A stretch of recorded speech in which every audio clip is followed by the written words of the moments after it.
President Obama delivers his last State of the Union. The GOP candidates for president hurl accusations at one another as Donald Trump's dominance continues. Terry Jeffrey, editor-in-chief of CNS News, joins us to break it all down.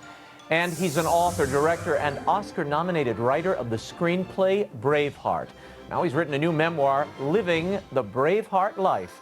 Stay tuned for a brand new exclusive interview with Randall Wallace. The World Over Live begins right now.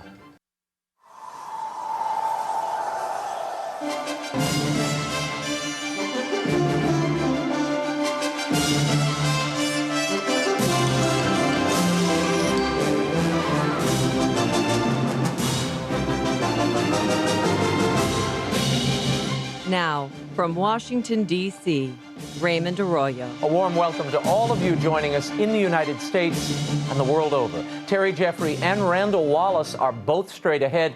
Don't you want to live the Braveheart life? I can see the blue war paint from here. If you'd like to comment on tonight's show, or if you have a question, I'll be live tweeting throughout. Find me on Twitter at Raymond Arroyo, or you can email me at worldover@EWTN.com. Let's get started. Here's the brief. News from the world over this week. President Barack Obama delivered his swan song State of the Union address. The president stayed away from specifics. Instead, he turned to broad themes, from fixing the political system to finding common ground with Republicans to fighting cancer and terrorism. However, Tuesday's speech was overshadowed by news earlier in the day that Iran had captured and detained 10 sailors in the Persian Gulf. During the hour-long speech, President Obama omitted any mention of the sailors. The Navy crew were taken prisoner after drifting into Iranian waters. The 9 men and 1 woman were released a day later.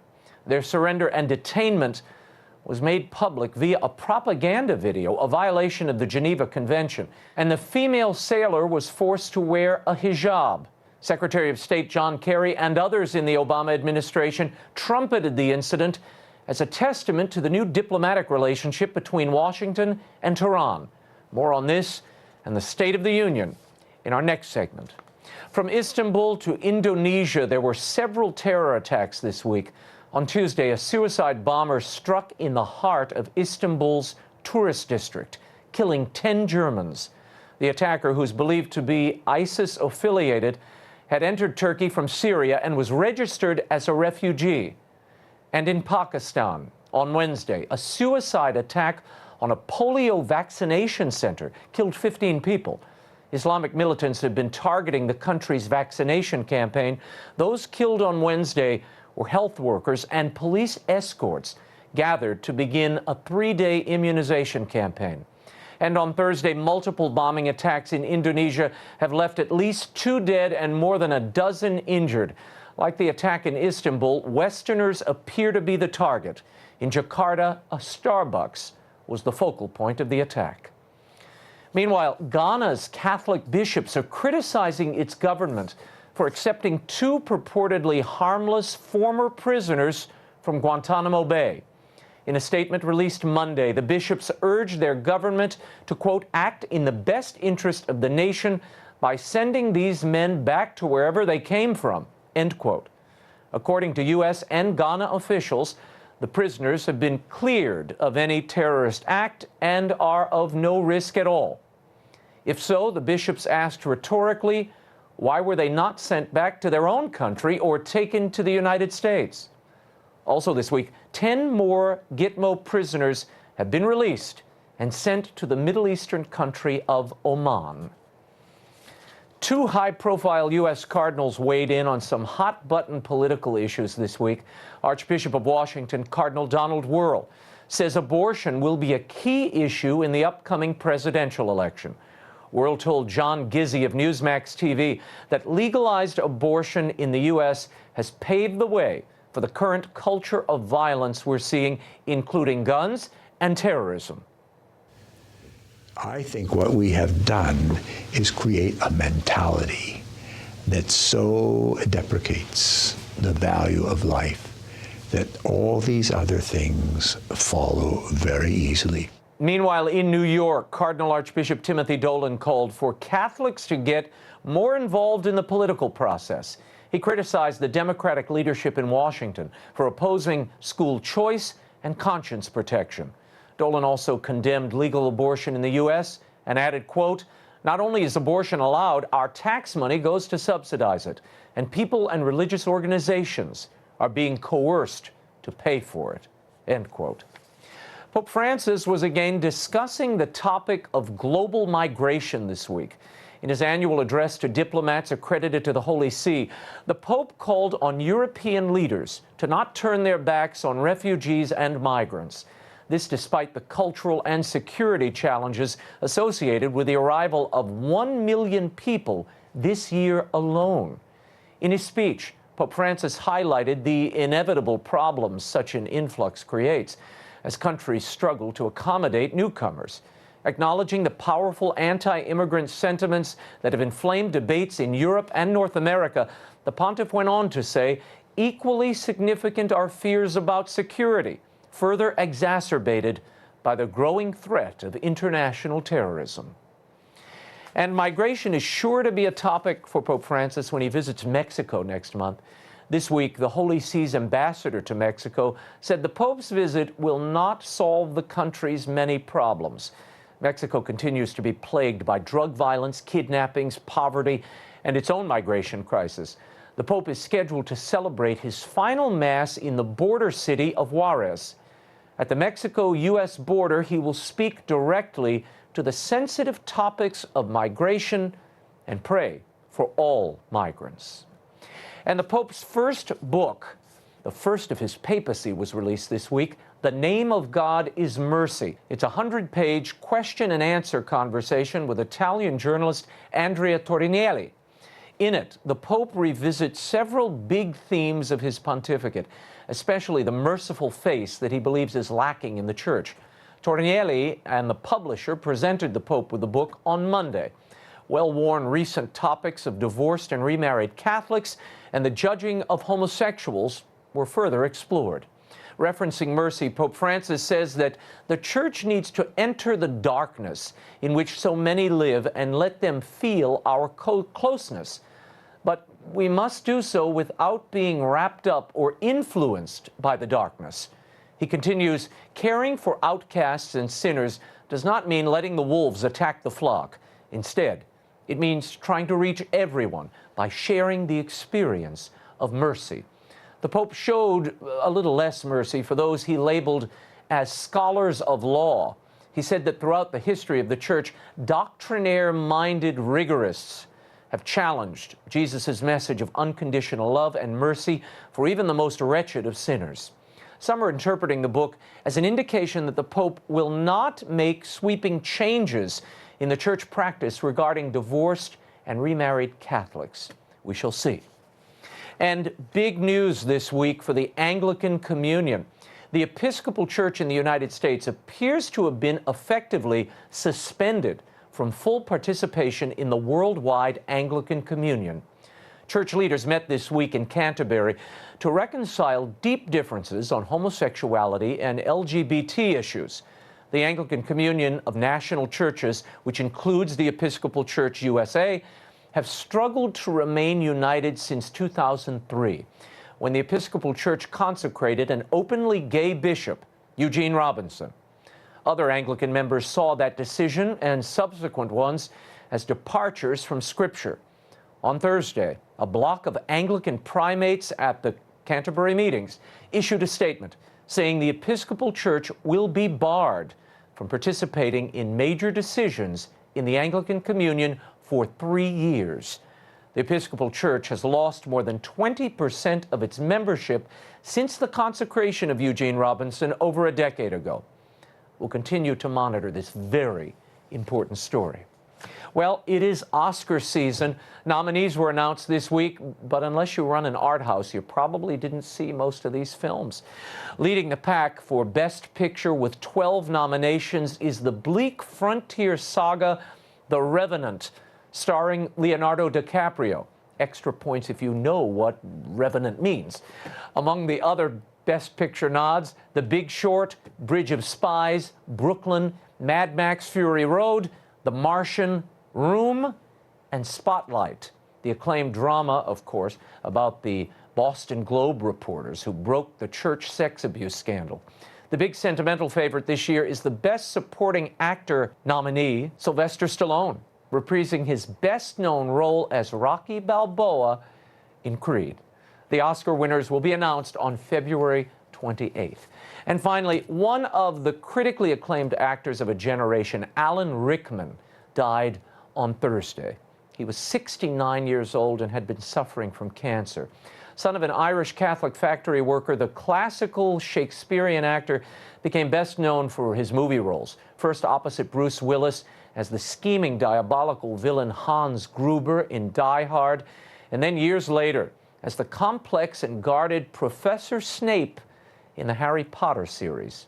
Theater fans probably remember him best for his searing performance as Valmont in the Royal Shakespeare Company's production of Les Liaisons Dangereuses.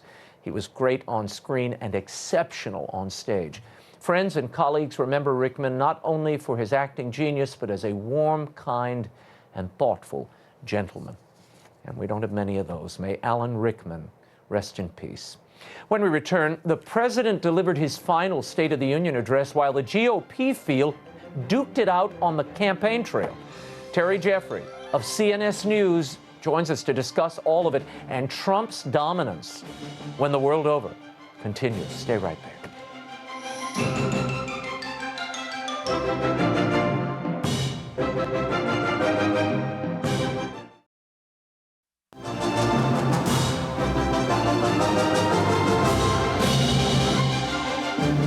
Anyone claiming that America's economy is in decline is peddling fiction. Welcome back to the world over. President Obama delivered his last State of the Union address and painted a rosy picture of America during his years in the presidency. Meanwhile, the GOP candidates are getting downright ugly. You weren't born here, you're missing votes, and Trump still leads. Here to put it all into perspective, I'm joined by the editor-in-chief of CNS News, Terry Jeffrey. Terry, hey, thanks Raymond. for being here. Thanks for having me on. What do you make of President Obama's contention that if you are saying this economy is bad, you're peddling fiction? And in fact, unemployment has been halved from 10% to 5% under Obama. Well, I think what he's saying is demonstrably false. Let me give you two reasons. One is, if you look at the median household income of Americans who graduated from high school but didn't go to college, it's lower now than it was in the late 1990s. It's lower now for someone who graduated from high school but not college than it was for someone who attended 4 years of high school and didn't go to college back in the early 1970s. So that group of Americans, life is going down. Secondly, when you talk about employment, the labor force participation rate now is about as low as it was in the late 1970s. And part of that is because the baby boom generation is retiring. But another part of it we know from a study the Bureau of Labor Statistics just put out is that every age bracket you see a decline of participating in the labor force. Participating in the labor force means you either have a job or you're actively seeking it. It's the overarching statistic from which they get the unemployment figure. So fewer Americans are even trying to get jobs. Why? I would say part of that is because of dependency on the welfare state. The president focused during his State of the Union on the terrorist threat in the Middle East, and he raised challenges like famine and ethnic conflict. Listen. The world will look to us to help solve these problems. And our answer needs to be more than tough talk or calls to carpet bomb civilians. That may work as a TV soundbite, but it doesn't pass muster on the world stage. Terry Jeffrey, your reaction given 10 sailors detained by Iran, humiliated in front of cameras. We've got 10 Gitmo prisoners released to Oman this week. We're lifting sanctions this weekend on Iran. Your thought on where we stand today? One of the major actions President Obama took as president, and history will remember it for, is intervening in the Libyan civil war without congressional authorization to help rebels overthrow Muammar Gaddafi. What we got out of that is chaos, particularly in eastern Libya. The Islamic State is establishing itself there. We know what happened in Benghazi. We've seen the disintegration of Iraq. We're seeing the disintegration of Syria. We're seeing the persecution of Christians in that that part of the world. And you also see, I think, which is troublesome to our most important allies in the Arab world, a tilt of the Obama administration towards Iran, which has a Shiite fundamentalist government headed by the supreme leader, the Ayatollah Khomeini. I think what the United States has to realize, and that President Obama doesn't, is that stability, even when we find it in monarchies and authoritarian regimes, which is where we see stability in the Sunni Arab world today, is good for our interests. And I think President Obama has actually made things worse in that part of the world, not better. Yeah. I want to play this bite for you. The president took a swipe at Donald Trump, the GOP frontrunner, and following his address, during her Republican response, Governor Nikki Haley hit Trump as well. Listen. Our public life withers when only the most extreme voices get all the attention. And most of all, democracy breaks down when the average person feels their voice doesn't matter, that the system is rigged in favor of the rich or the powerful or some special interest. Today, we live in a time of threats like few others in recent memory. During anxious times, it can be tempting to follow the siren call of the angriest voices. We must resist that temptation. Did Nikki Haley, Governor Nikki Haley, go too far here? Well, I think what she's showing, she's really part of the one-party establishment, Raymond. I think one of the reasons Trump has got so much traction so far in this presidential campaign is because he's been going after the fact that there really is a one-party elite. Both the Republican and Democratic establishment have shared interest in staying in power. He threatens that interest, so I think you're going to see people who have that interest from both sides speak out against him. She was a smart mouthpiece, though, to put out there. I mean, you have a very accomplished daughter of immigrants in a southern state, a female Republican governor. She was hailed by many establishment figures, some folks on Capitol Hill, yet it didn't seem to work out quite the way they intended, because Donald Trump embraced it and said, yeah, I'm angry for the American people, and kind of spun it around. Sure. No, I think people are very alienated from the political elite in this country right now, and that is at the heart of Trump's appeal. And the Republicans here in Washington are afraid of him? Without question.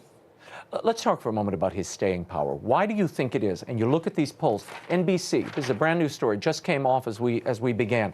Trump more than doubles national lead in NBC Wall Street Journal poll.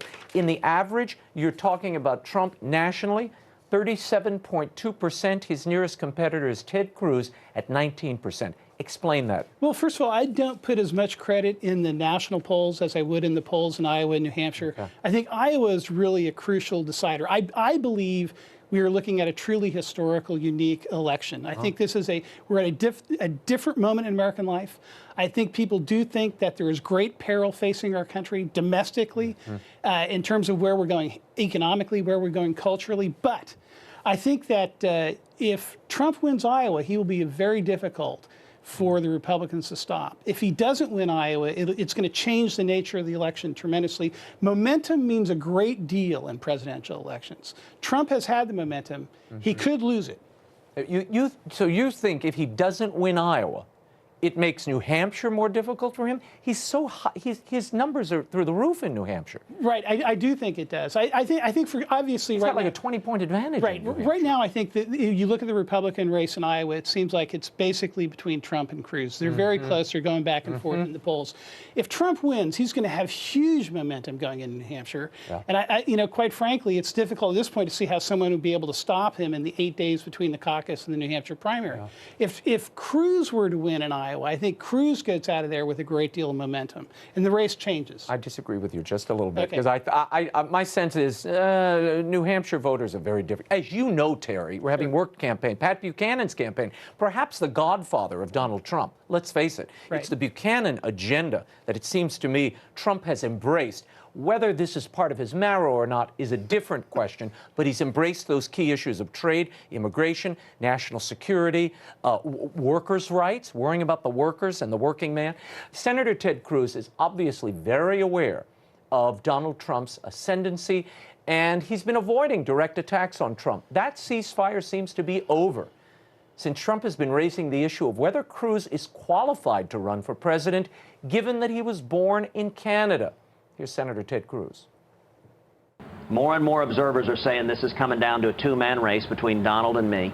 And what we're seeing is conservatives are uniting behind our campaign, both in Iowa and New Hampshire and all across the country. And that seems to have really rattled Donald. He's begun now every speech for a week with extended attacks directed at me. Is this working? Donald Trump attacking Ted Cruz and the constitutionality of his candidacy? No, I don't think so. Well, first of all, the constitutionality is ridiculous. I mean, the Constitution says if you weren't someone who is alive at the time of the ratification of the Constitution, you have to be a natural-born citizen. One of the very first laws the first Congress passed in 1790 is said that a child born overseas to a U.S. citizen will be considered a natural-born citizen. Ted Cruz is a natural-born citizen. That doesn't cut it. I think what will be more interesting is because Cruz and Trump are positioned on the issues in a very similar way. I think it gets down to a question of credibility. And I believe one thing that happens in Iowa and New Hampshire is voters there pay a lot more attention to where these guys stand and what they believe is their credibility on the issues. And so I think you're going to see people very carefully weighing, what does Donald Trump really believe in? What does Ted Cruz really believe in? Which one of these two people really share my values, and can I trust if he were actually given power? Let's face it, a big chunk of Donald Trump's support is because of the chutzpah, the showman aspect. He's been able to articulate this in a, not only a winsome way, a feisty way. It's unvarnished, and the working man looks at this and goes, finally, somebody speaking the truth. I'm going to show this clip, and then I want to talk about style and why style and the Trump style may or may not help him in those final days as people are closing and deciding who to vote for. Now, this is an arena event, another one Donald Trump held this week, Pensacola, Florida. 20,000 people. They turned 5,000 away. Listen. We're going to win so much, you're going to beg me. You're going to say, Mr. President, we're so tired of winning, we can't take it anymore. Please don't win anymore. Mr. President, please have one or two losses. And I'll say, no, I won't do that. I won't do that because we are going to make America so great again. He goes right back to the brand, right back to the log line. We're going to make America great again. Does this ultimately trump, no pun intended, Ted Cruz? I don't think so. But look, I think that Trump is positioned correctly on the issues. I think his way of speaking and his manner is entertaining. It's especially good on TV. Yep. I think those two things go a long way to explaining his lead in the national polls. But again, I would look, what happens in Iowa, what happens in New Hampshire, why are the races closer there? I think that people are looking at it more seriously. They're paying more attention to where they stand on the issues, their credibility. But I will say, where Cruz and Trump are on the issues, if you look at the polls, clearly that's where the Republican base is, which is quite different from the people in this town. Very interesting. But in our 2 minutes, I've got to talk about Hillary Clinton. When you look at Bernie Sanders, here's Sanders in the Bloomberg Des Moines Register poll. Sanders is at 40, she's at 42%, Hillary Clinton. That is within the margin of error. He's closing in on her, if not surpassing her, in a few of these polls. What happens in this race, particularly with the 1,340 instances of transferring classified data via an unsecured server? The FBI is investigating. They're going to enlarge that probe. How does that affect this race? I think the email scandal and the resurrection of President Clinton's scandals in the White House, those are clearly hurting Hillary Clinton. But it's amazing for Sanders to be strong in Iowa. Again, those first two states, the momentum really matter. He's stronger than New Hampshire. This is a guy from Vermont. If he wins Iowa, again, on the Democratic side, totally changes the race. Really? Completely. You think Hillary starts to sink? I don't see how, if Bernie Sanders wins Iowa, he doesn't win New Hampshire, and Hillary Clinton will have lost the first two races. It is crucial for Hillary Clinton to win the Iowa caucuses. Very interesting. This is an amazing political season. Have you ever seen anything like this? No, it's extraordinary. Yeah, It truly is. Yeah, I mean, it's fascinating. Terry Jeffrey, Raymond, we will check thank you very back in much. with you and watch all the theatrics as it unveils itself. When we return, he wrote one of the most beloved films of all time, Braveheart. Up next, the director, screenwriter, and author Randall Wallace offers his tips for living the Braveheart life and much more when The World Over Live continues. Stay right there.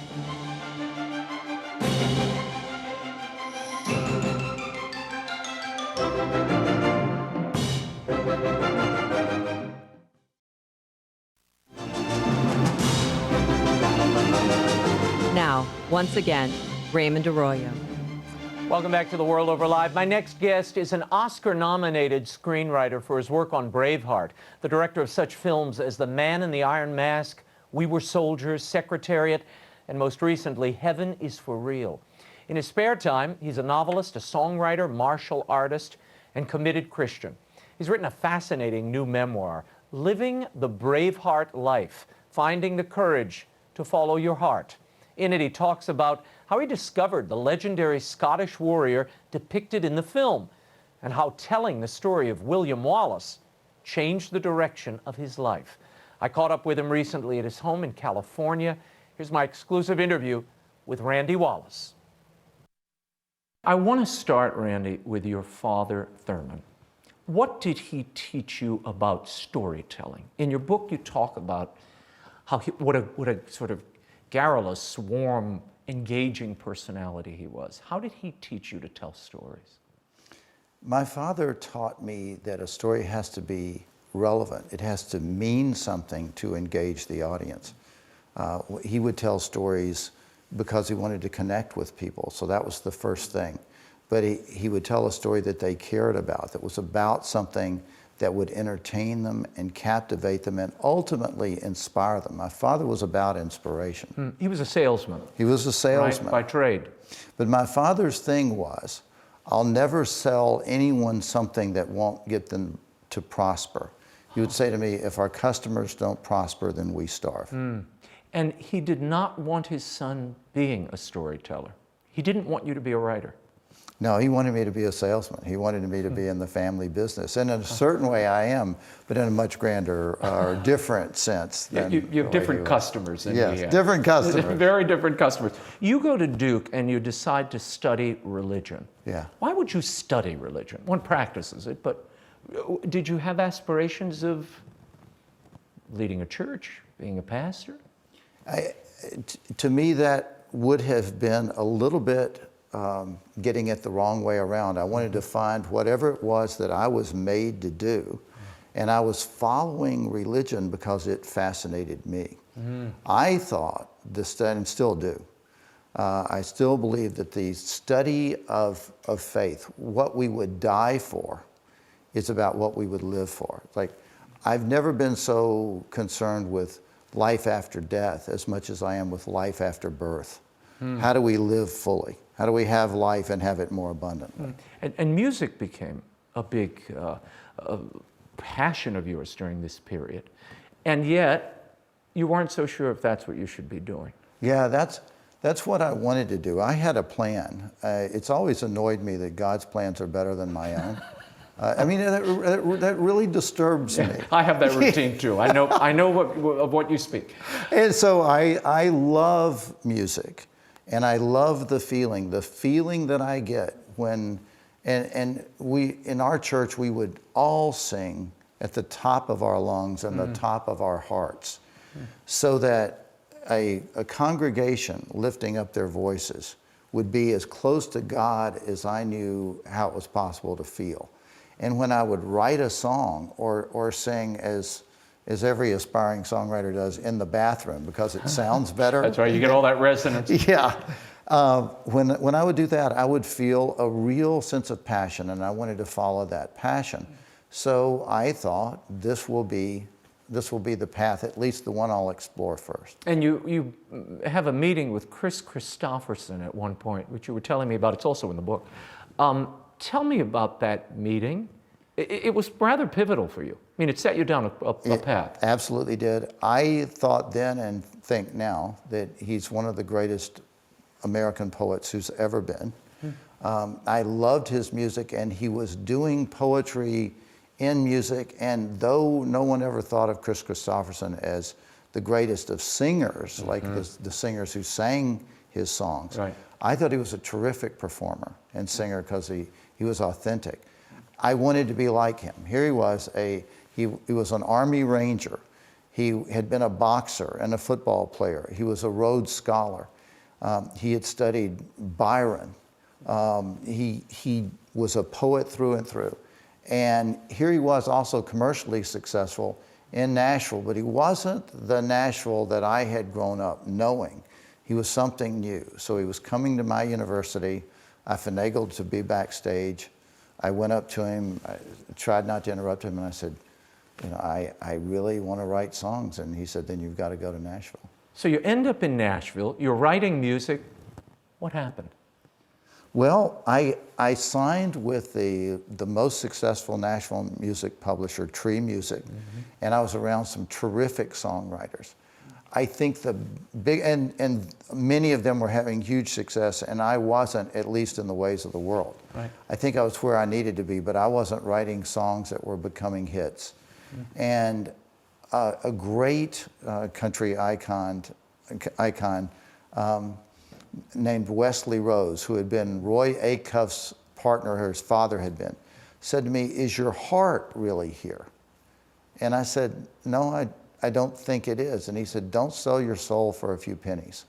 You've got to go where your heart is. If this is the kind of music that you want to be doing, stay here. But if it's not, and he had listened to my songs and he liked them, but he said, this isn't what the country music world is doing right now.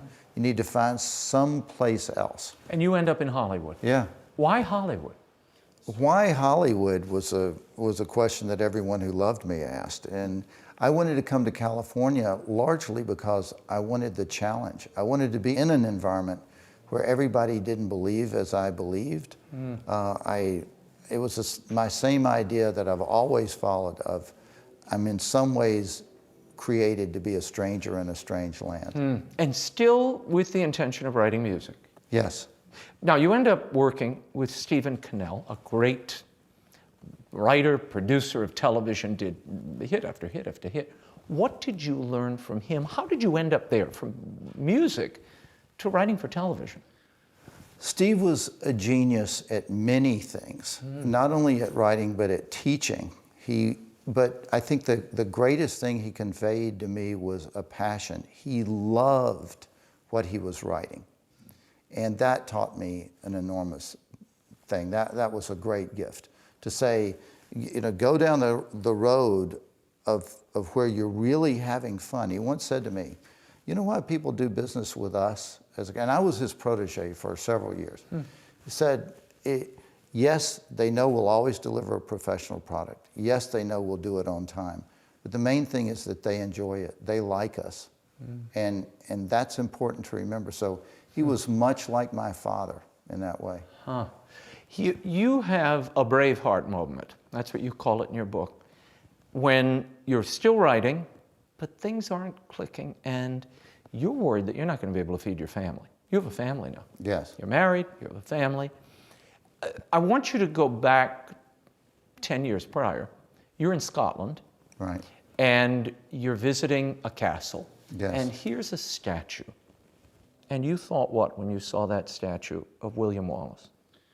I felt that I had come across a story that was as provocative as if someone had said, St. Peter and Judas Iscariot were the same person.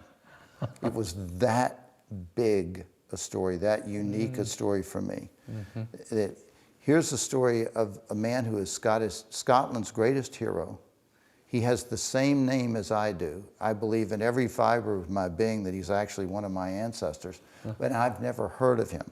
Why has he been buried to history? Why is he lost? Who was this man? How did he become his country's greatest hero? What made him that?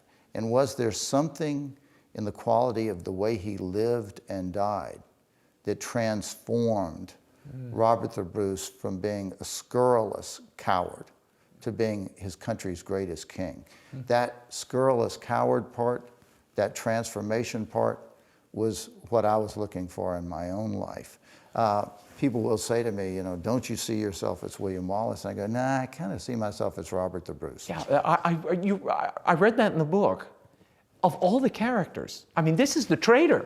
This is the guy who ends up being the traitor. Now, he has his turnabout at the end, but he goes to kill Wallace at one point. Yeah.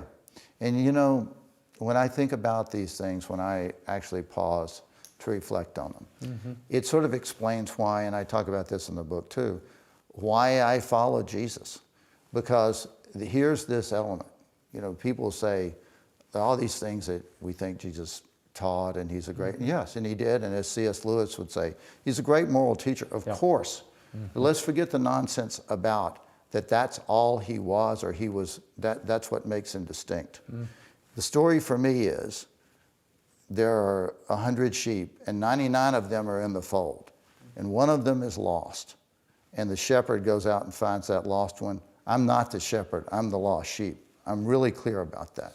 And that is transformative. So you have a calling, I don't think that's too strong a word, to write this story. Yes. You don't even really know why at the time. That's right.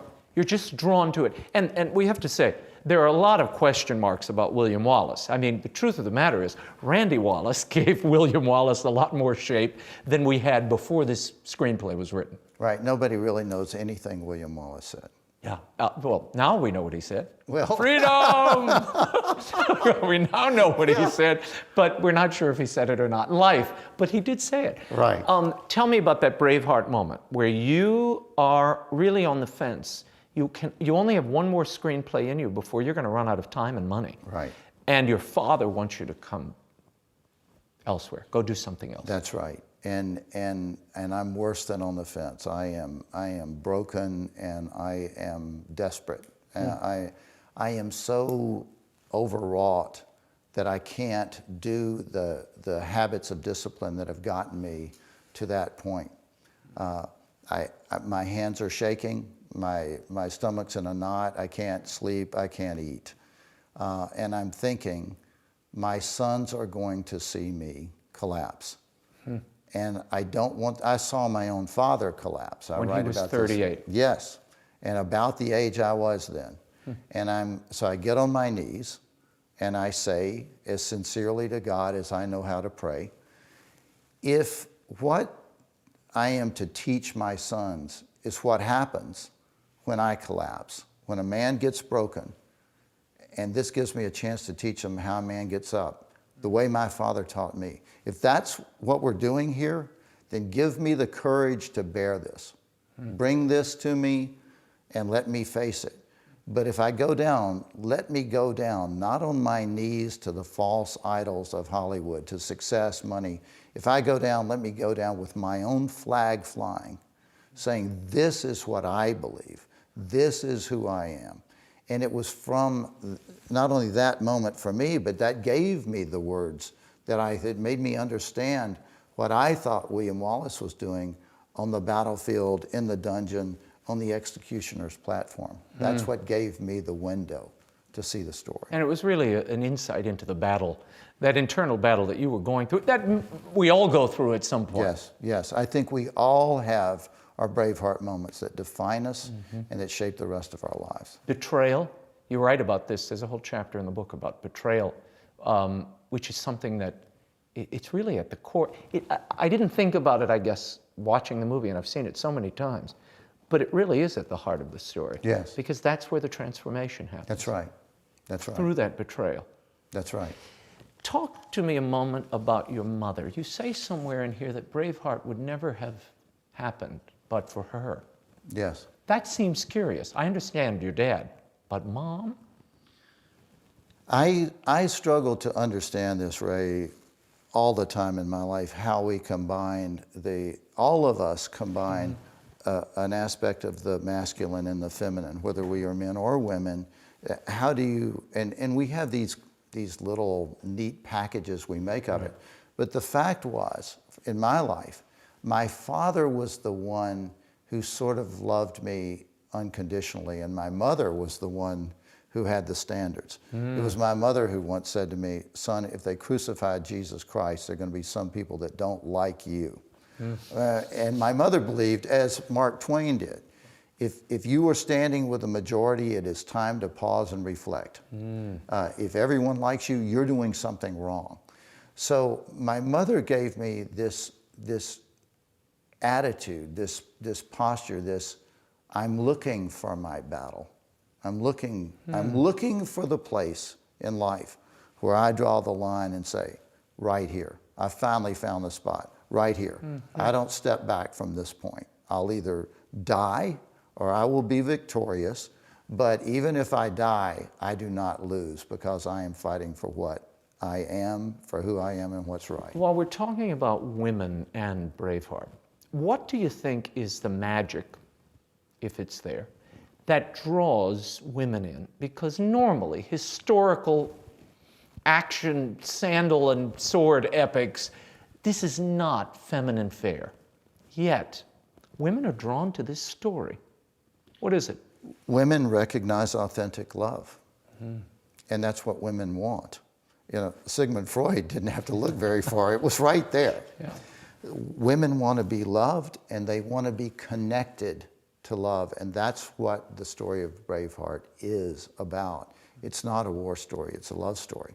I tell the story in the book of the young woman who watched the screening and at the Q&A afterwards stood up and said, I don't have a question. I just want to tell you my fiance died 6 months ago and told me before he died he wanted me to watch Braveheart so I would understand the way he loved me.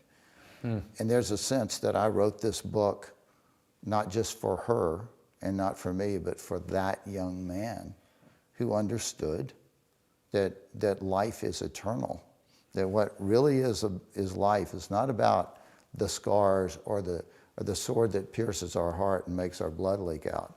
Our life doesn't leave us. You also talk about fear in the book, how fear holds us back, stops us, and again, you tie it into women in a neat way, and you say, the moment a woman says, we need to talk about our relationship, you share that with people. Well, to me, this was a huge insight. I think you're right. There was some comedian that said when his wife comes in and says, we need to talk, what he hears is, can I take a drill and just drill it into your brain? What I mean in the book is that so often those conversations come from a place of fear, and that what the woman is really saying to the man in that regard is that I don't really trust you, so I want to take over the reins.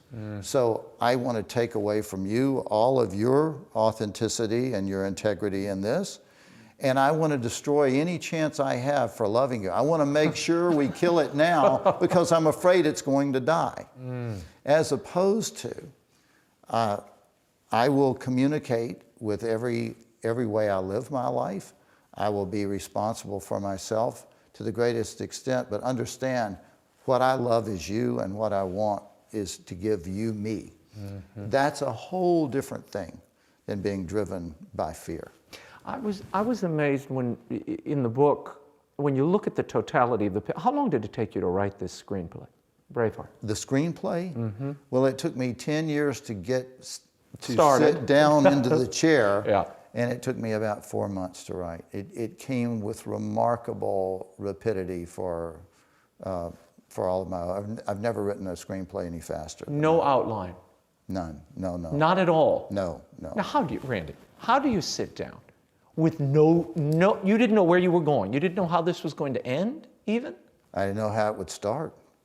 And in fact, the whole beginning of Braveheart, I wrote in an effort to just warm up.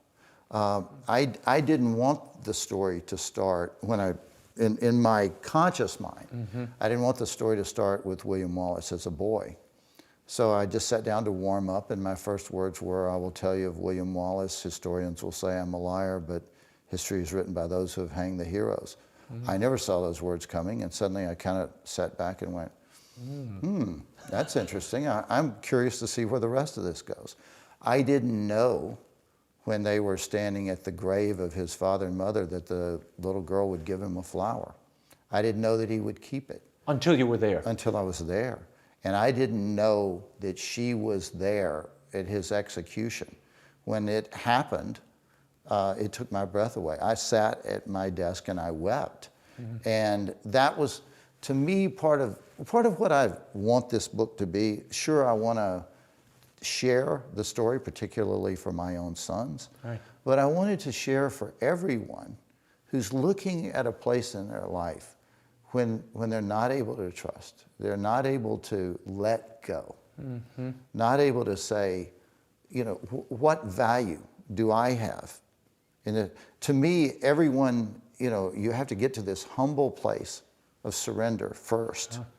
as I was certainly on my knees. And as I keep being, it's not just that it happens. Once God keeps reminding me that his plans are better than mine, to my great annoyance. But it's the sense that, something in me that the world may not value, but something in me is not really wrong. It's quite right. I need to give this voice to, this is what makes my heart sing. This makes me weep, cry, shout, jump for joy. That's what I'm here to do. That's what I'm going to do. I wrote this book to tell others and myself, keep doing that. Yeah, it's a scary path at times. Yes. Particularly when you're looking at that blank page. I've been there. You have been there too. But to one gets the sense reading the book that this is not just a craft for you.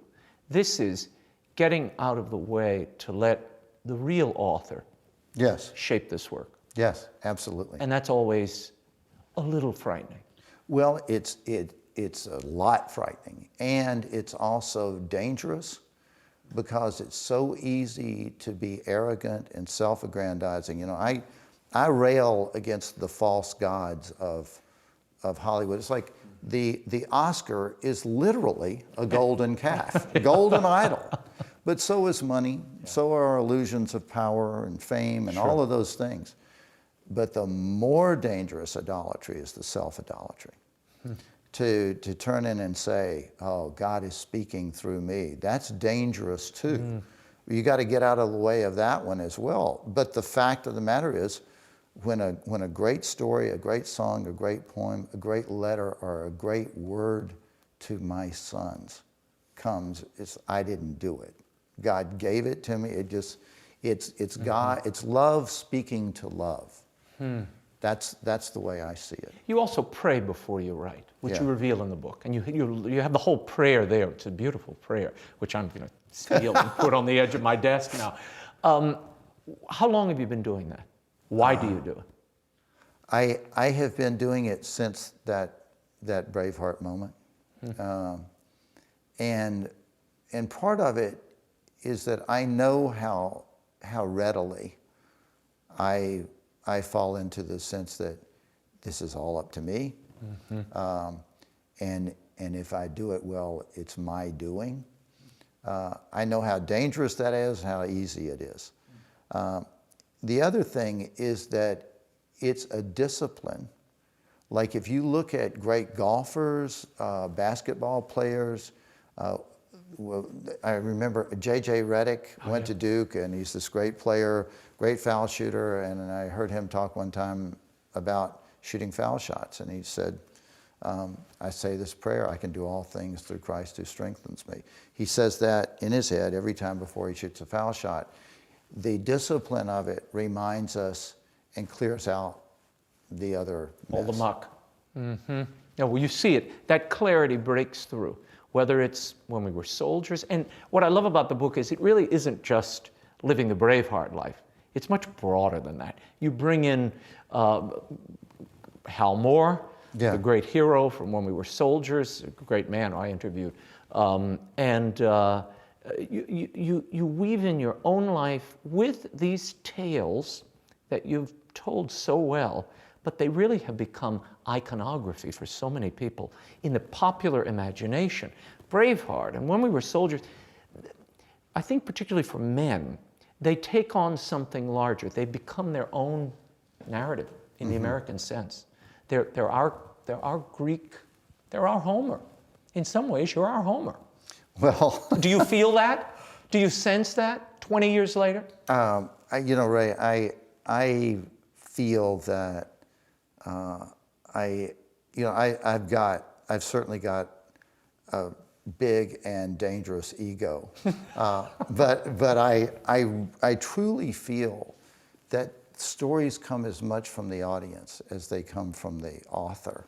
The author isn't the author. Just as I say, and he's on the cover of the book. You know, I'm thought of as the author of Braveheart, but this tale was the author of me. And I think that the book shines a light on passions that are within everyone. I think that's the power of a book, to light someone up. The other night you mentioned to me, Thomas Wolfe said, and I'm paraphrasing, that fiction is one part memory and one part desire. Yeah. Which would you say informs Braveheart for you personally?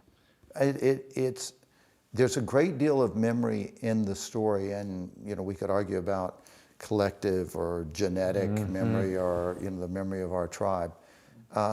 It was striking to me that someone wrote me a letter when they had seen Braveheart. A stranger wrote me a letter and said, "It was so great to see American history portrayed this way." And at first, in my office, we were looking at this laughing and thinking, this may say a lot more than we think it's saying. Yeah, that's true. That, where was this notion among common men and women who said, we're going to take on the most powerful army on earth with an idea that no one has ever made work before. We're going to stand on this thing and say, you know what? Not today. We're no longer your slaves. We are not yours to do with.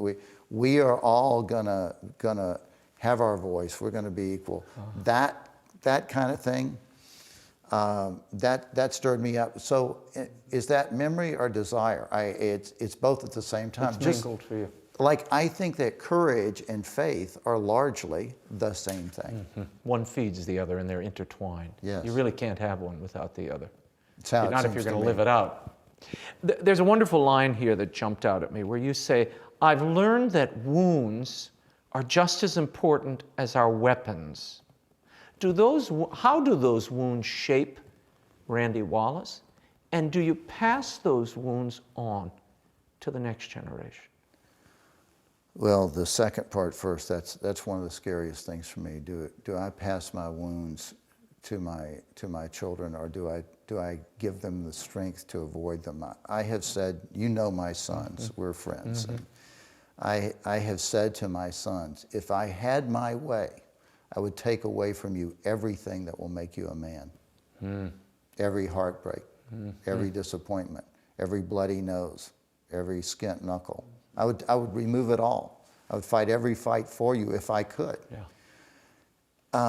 But that's how they become men, and they get their own wounds, their own scars. I don't want to pass mine along, in that I want to bear my own wounds. I say in the book something about that I learned from my father's wounds, and largely his wounds did become mine. The wound that kills us is the one inside our armor, the one we ignore, the one we don't open up and say, look, I'm bleeding here. And somebody's got to know how to touch that wound and how to heal it.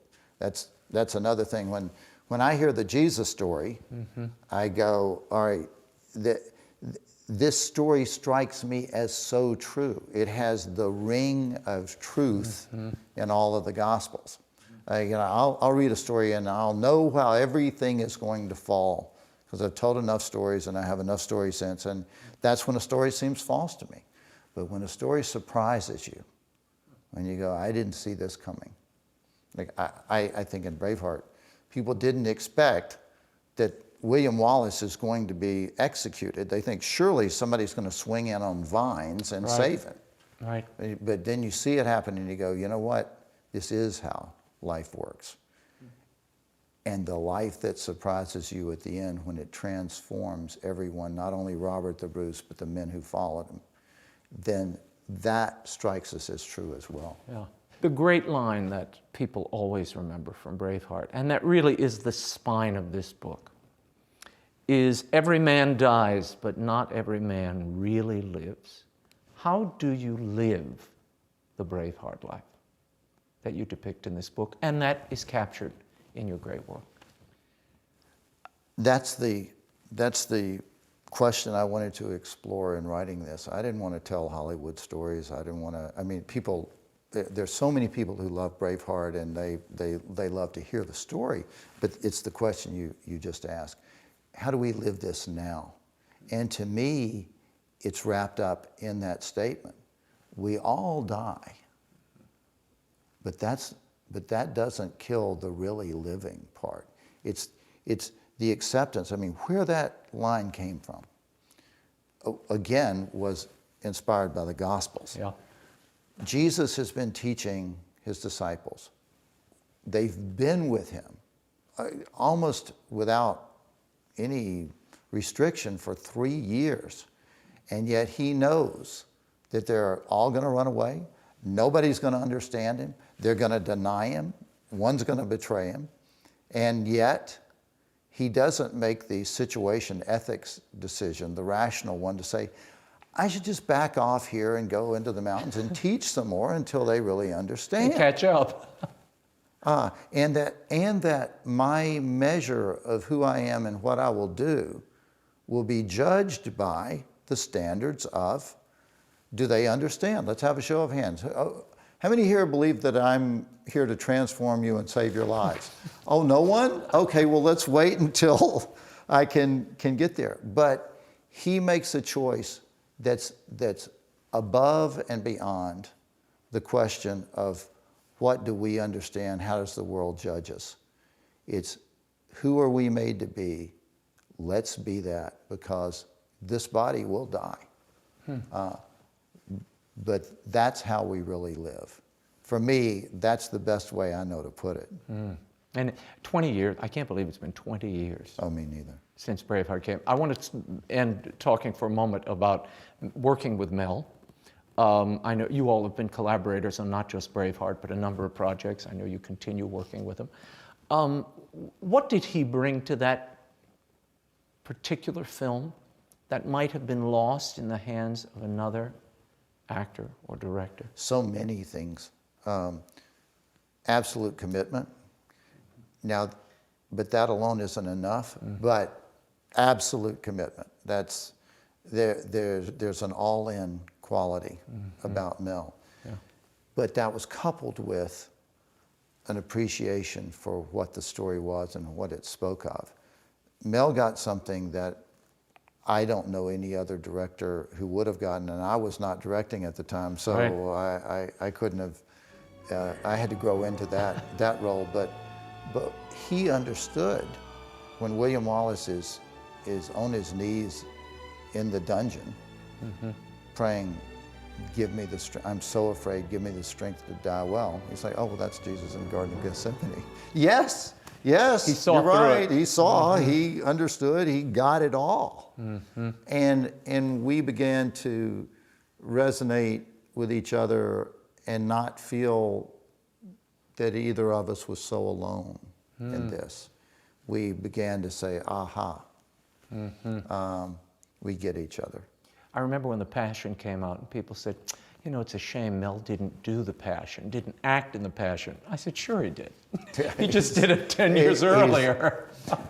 And in a certain way, every character is a refashioning of Jesus and a way to try to apprehend him. Right. Right? And you put yourself into every character. I mean, Leonardo DiCaprio, was in Man in the Iron Mask with Gabriel Byrne. Another great movie, by the way, which you all should go buy.